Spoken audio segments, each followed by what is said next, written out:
अभी अभी मार्केट के अंदर कुछ बेहतरीन खबरें निकल के सामने आ रही हैं, जिसका इम्पैक्ट हमें कोचिंग शिपयार्ड में देखने को मिलेगा। और आज इस वीडियो में सबसे इम्पोर्टेंट बात हम यही जानेंगे कि अब आगे कोचिंग शिपयार्ड में क्या होने वाला है। ये शिप बिल्डिंग कंपनी है और इसी से related company garden ship builder.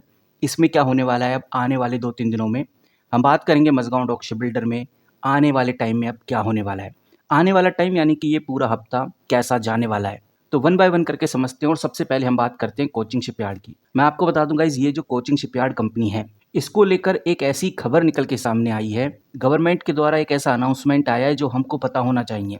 क्योंकि इस अनाउंसमेंट के चलते हुए कोचिंग शिपयार्ड में एक बड़ी हलचल, एक बड़ी तेजी की तरफ इशारा किया जा रहा है। तो गवर्नमेंट का ये शिप बिल्डिंग प्लान क्या है, चलिए समझते हैं। इधर आप देखेंगे तो आपको नजर आएगा कि मैंने द इकोनॉमिक्स टाइम्स का आर्टिकल खोला हुआ है, और इकोनॉमिक्स टाइम्स के अंदर हमें एक इंपॉर्टेंट चीज देखने को मिल रही है कि सरकार का एक मिशन है जिसको एसपीडीएस बोलते हैं। एसपीडीएस यानी कि शिप बिल्डिंग डेवलपमेंट स्कीम। इस टोटल स्कीम में लगभग 19,989 करोड़ शिप बिल्डिंग डेवलपमेंट में यूज किए जाएंगे। और ये जो पैसा आपको इधर देखने को मिल रहा है, जो कि 8,261 करोड़ के आसपास है, ये स्पेशली ब्राउनफील्ड शिपयार्ड एक्सपेंशन के लिए रखा गया है। अब यहाँ पर समझने वाली बात यह है कि ब्राउनफील्ड शिपयार्ड एक्सपेंशन बेसिकली है क्या, और इसका कोचिंग शिपयार्ड से क्या लेना देना। तो मैं आपको बता दूं, ब्राउनफील्ड का मतलब ये नहीं है कि नए शिपयार्ड बनाए जाने वाले हैं, बल्कि जो शिपयार्ड पहले से ही चल रहे हैं उनको बड़ा और मॉडर्न बनाना है। यानी कि ये समझिए कि कोचिंग शिपयार्ड में हमें एक अच्छी तेजी देखने को इसलिए मिल सकती है क्योंकि कोचिंग शिपयार्ड के चल रहे पुराने शिपयार्ड, इनको और मॉडर्न बनाया जाएगा,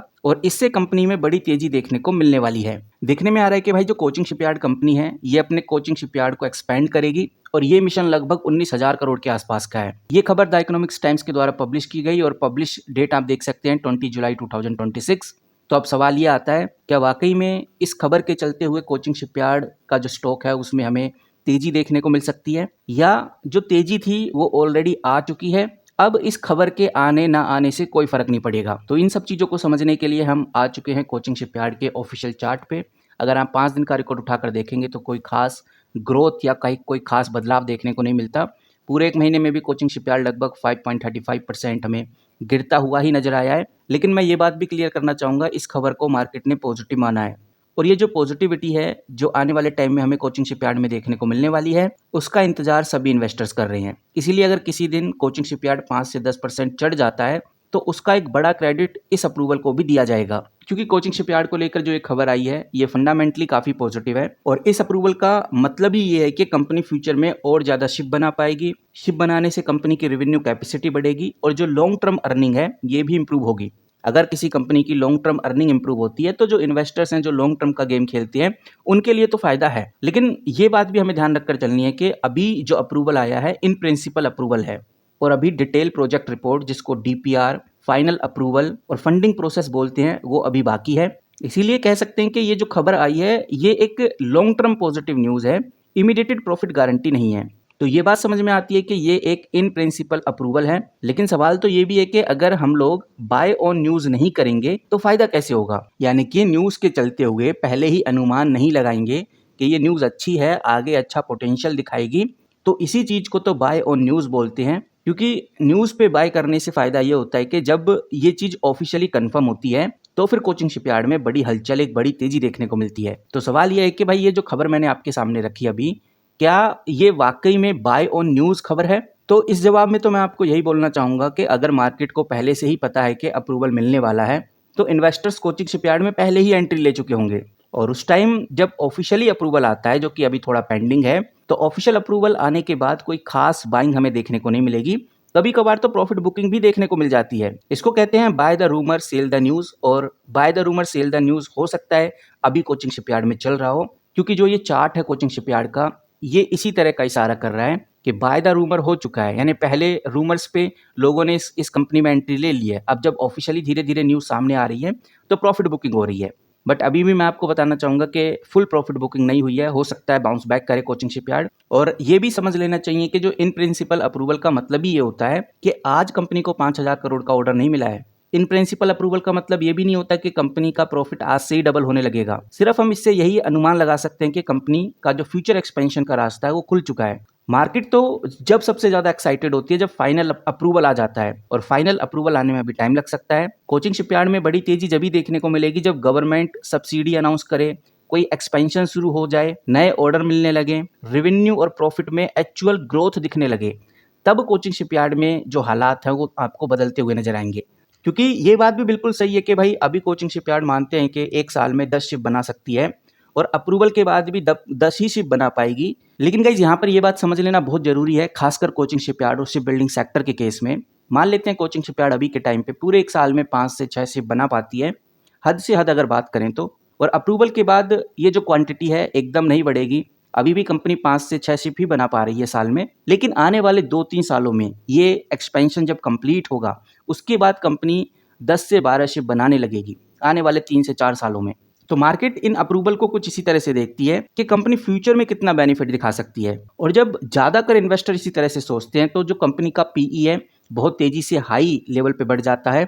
और कोचिंग शिपयार्ड के पीई को देखकर ऑलरेडी लगता है कि कंपनी लगभग 1 साल वाले प्राइस पॉइंट पे तो है, यानी 1 साल बाद कंपनी कितना ग्रो करेगी उस प्राइस पॉइंट पे कोचिंग शिपयार्ड अभी भी चल रही है, यानी अभी भी प्राइसिंग हो चुका है। वैसे तो जर्नली सबसे ज़्यादा जो तेजी आती है इन शिप बिल्डिंग कंपनीज में, ये नोटिस किया गया है जब जब कोई लार्ज ऑर्डर हमें देखने को मिलता है 5,000 से 20,000 करोड़ के आसपास, या क्वार्टरली रिजल्ट का जो एक्सपेक्टेशन है वो बेहतर से भी बहुत अच्छा आता है, प्रॉफिट गाइडेंस इंक्रीज होती है, या डिविडेंड या बायबैक की कोई अनाउंसमेंट आती है, मर्ज या एक्विजिशन को लेकर कोई बात होती है, तो ऐसे केस में हम कह सकते हैं कि शिप बिल्डिंग सेक्टर में खासकर हमें तेजी देखने को मिलती है। और अभी ऐसी कोई न्यूज़ इन तीनों कंपनीज में नहीं देखने को मिल रही।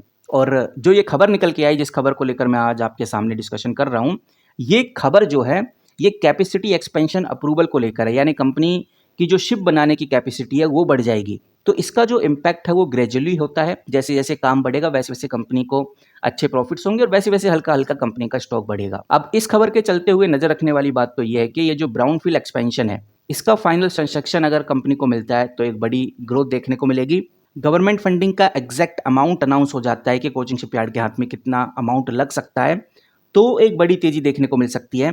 तीसरा सबसे इंपॉर्टेंट बात, एक्सपेंशन के बाद कंपनी को अगर बड़े बड़े कॉमर्शियल या डिफेंस शिप ऑर्डर मिलने लगते हैं तो उससे भी कोचिंग शिपयार्ड में फायदा होगा और कोचिंग शिपयार्ड का जो स्टॉक है वो आपको तेजी से भागता हुआ नजर आएगा। कंपनी का जो 52 वीक हाई है वो है गाइज 1979। ये चीज़ ध्यान रखकर चलिए, लगभग 2,000 रुपये तक कोचिंग शिपयार्ड जा चुकी है और अभी कंपनी 1,400 पे ट्रेड कर रही है। काफ़ी हायर चांसेस है कि कंपनी एक स्ट्रेट लाइन में ही चले, कंसोलिडेट फेस में ही रहे, लेकिन अगर कोई बेहतरीन खबर आती है तो कंपनी में फ़र्क जरूर पड़ेगा। वहीं गाइस गार्डन शिप बिल्डर की बात करें तो फिलहाल गार्डन शिप बिल्डर में ऐसी कोई बड़ी या शानदार या जानदार खबर नहीं है, लेकिन कंपनी का जो चार्ट है, जो डेटा है वो साफ इशारा करता है कि इस कंपनी के जो पिछले सपोर्ट लेवल थे वो टूट चुके हैं। यानी जहां कंपनी बोलती थी कि इससे नीचे हम नहीं जाने वाले, उससे नीचे गार्डन शिप बिल्डर जा चुकी है। तो जब कंपनी का सपोर्ट लेवल टूटता है तो बड़ा रिस्की जोन आ जाता है और अभी भी उस वजह से डाउन ट्रेंड कंटिन्यू हमें देखने को मिल रहा है। और आज के दिन हम कह सकते हैं एक छोटा सा बाउंस आया था, ये आप देखिए, यानी एक हल्की सी ग्रोथ हुई थी, उसके बाद फिर से हमें वही सेलिंग प्रेशर देखने को मिल रहा है। तो अभी तो इस कंपनी में गार्डन शिप बिल्डर में फ्रेश एंट्री बिल्कुल रिस्की हो सकती है। और अगर फंडामेंटल्स की बात करें तो गार्डन शिप बिल्डर के फंडामेंटल्स भी अभी भी वही हैं जो पीई है कंपनी का 39 के आसपास ही आपको देखने को मिलेगा। तो अगर आप फ्रेश एक्यूमुलेशन करना चाहते हैं तो इसे थोड़ा और नीचे स्टैब्लिश होने दें, लगभग 2500 के आसपास या 2520 के आसपास इसको आने दें, क्योंकि अभी गार्डन शिप बिल्डर में किसी भी तरह की कोई ज़बरदस्ती करना एक रिस्की गेम हो सकता है, क्योंकि जो सेलर्स हैं वो पूरी तरह से एक्टिव हैं। तो अब देखते हैं कि भाई आगे गार्डन शिप बिल्डर में क्या होता है। वहीं अगर हम मजगांव डॉक शिप बिल्डर की बात करें, इसको लेकर मैं ऑलरेडी डिस्कस कर चुका हूँ। Same scenario Mazagon dock shipbuilder में भी हमें देखने को मिल रहा है। अगर हम चार्ट पर ध्यान दें तो मजगांव डॉक शिप बिल्डर का जो सपोर्ट जोन है, जहां मजगांव डॉक शिप बिल्डर बोलती थी कि भाई इससे नीचे हम नहीं जाएंगे, वो 2323 था। उसको ऑलमोस्ट कंपनी ब्रेकआउट कर चुकी है, अपने मेजर सपोर्ट जोन के अराउंडेड ही घूम रही है कंपनी। तो जब तक ये कंपनी अपने इस सपोर्ट जोन को होल्ड करके कोई स्ट्रॉन्ग रिवर्सिबल या बाउंस बैक नहीं दिखाती, तब तक फ्रेश बाइंग थोड़ा रिस्की हो सकती है। और ध्यान रहे, अगर ये कंपनी 2330 के नीचे स्लाइड होती है तो अगला बड़ा ब्रेकडाउन चैनल ओपन हो सकता है। और अगर अगला ब्रेकडाउन चैनल ओपन हुआ तो मजगांव डॉक शिप बिल्डर में बड़ा डाउनफॉल आपको देखने को मिलेगा। वैसे ये कंपनी जो मजगांव डॉक शिप बिल्डर है फंडामेंटली काफ़ी अच्छी है, बेहतरीन पीई के साथ हमें देखने को मिलती है, मजबूत ऑर्डर और ऑलमोस्ट डेट फ्री कंपनी हमें ये देखने को मिलती है। तो अगर आप लोअर लेवल पे इस कंपनी में घुस चुके हैं तो बहुत अच्छा था, आपको पैनिक नहीं करना चाहिए, पैनिक में सेलिंग तो बिल्कुल नहीं करनी चाहिए। और अगर एक्यूमुलेशन जोन की बात करें तो अगर ये कंपनी 2300 के आसपास थोड़ा नीचे स्टैब्लिश होती है तो लंबे समय के लिए धीरे धीरे आप क्वांटिटी ऐड कर सकते हैं।